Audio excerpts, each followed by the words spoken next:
Hello বন্ধুরা, welcome to নাসিরাস শিল্পী ঘরে। দেখুন, আমরা কাপ ভেঙে গেলে তো ফেলে দিই, তো সেটাই আজকে একটা সুন্দর গাড়ি বানিয়ে নেব। তো এর জন্য যেটা ক্লে হয়, সিল্কার ক্লে যেটাকে বলে, সেটা নিয়েছি। এটা দুটো এরকমভাবে আছে। এটাকে ভালো করে মিক্সড করতে হয়, একদম আটা যেরকমভাবে মাখে সেরকমভাবে মাখতে হয়। আর মাঝে মাঝে একটু হাতে পাউডার নিয়ে নিতে হবে, কারণ এটা খুব চিটচিটে হয়ে নালে জমে যায়। তো একদম দুটো কালার যাতে একদম মিক্সড হয়ে যায়, কোনো কালার না দেখা যায়, সেরকমভাবে এটাকে একদম পেস্ট করে মিশিয়ে নিতে হবে। তো দেখুন, আমি এরকম মিশিয়ে নিয়েছি। এবারে এই গাড়ি বানানোর জন্য যেসব লাগবে, এরকম ছোট ছোট রাউন্ড শেপ নিয়েছি, দুটো নিয়েছি। এটা চাকা করব, তো এরকম একটা গর্তওয়ালা নিয়েছি যাতে চাকার শেপটা, পাউডারের ঢাকনাটাই আমার এরকম ছিল, তো এটা নিয়ে আমি এরকম এর চাকাটা বানিয়ে নিচ্ছি। দেখুন, একদম চাকাতে যেমন একটা থাকে সেরকম সিস্টেম টাইপের আসছে। আর এটার হ্যান্ডেল বানানোর জন্য এরকম এখানটায় লাগাবো। এটার জন্য এরকম করে শেপ দেওয়ার চেষ্টা করছি। তো করে এগুলো সব বানিয়ে বানিয়ে রাখবো।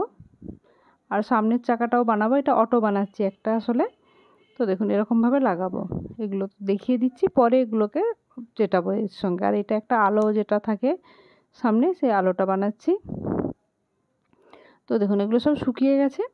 শুকিয়ে যাওয়ার পর এরকম এতে একটু একটু করে ক্লে লাগাচ্ছি, আর একবার লাগিয়ে এটা চিটিয়ে দেবো। নাহলে প্রথমেই যদি ওটা চেটাতে যায়, ভালো করে চেটাবে না। ওই জন্য এটাকে পরে চেটাচ্ছি। দুদিকে এরকম করে চিটিয়ে নিচ্ছি। একটু মুশকিল হতে পারে, কিন্তু চেষ্টা করলে আবার হয়ে যাবে। আর এই সামনে যেদিকে হ্যান্ডেলটা থাকবে, সেই দিকেই উপরে এই যে হ্যান্ডেলটা থাকে অটোর, তো এরকমভাবে একটা হ্যান্ডেল লাগাচ্ছি। হ্যান্ডেলটা শুকিয়ে গেছে সবই। আর এই সামনেটায় এই সামনের চাকাটা লাগাবো। আর এই সামনে একটা আলো লাগানোর জন্য এইরকম আলো লাগিয়ে দিলাম। এই ক্লেটা শুকিয়ে গেলে একদম শক্ত ইট হয়ে যাবে, আপনি ভাঙা খুব মুশকিল। তারপর এটা ভালো করে রং করে নেব। আপনার যে রঙের ইচ্ছে আপনি করতে পারেন। তো আমার লাল ভালো লাগছিল, তো লাল করেছি। আর হ্যান্ডেলগুলো হলুদ করার চেষ্টা করছি। দেখুন, এরকম করছি। আর এর আউটলাইনটাও এই চারদিকে একটু ভাঙা আছে, ওই ভাঙাটাও এটা কভার করার জন্য সব হলুদ করে নিলাম এগুলো। আর চাকাটা কালো রঙের করছি।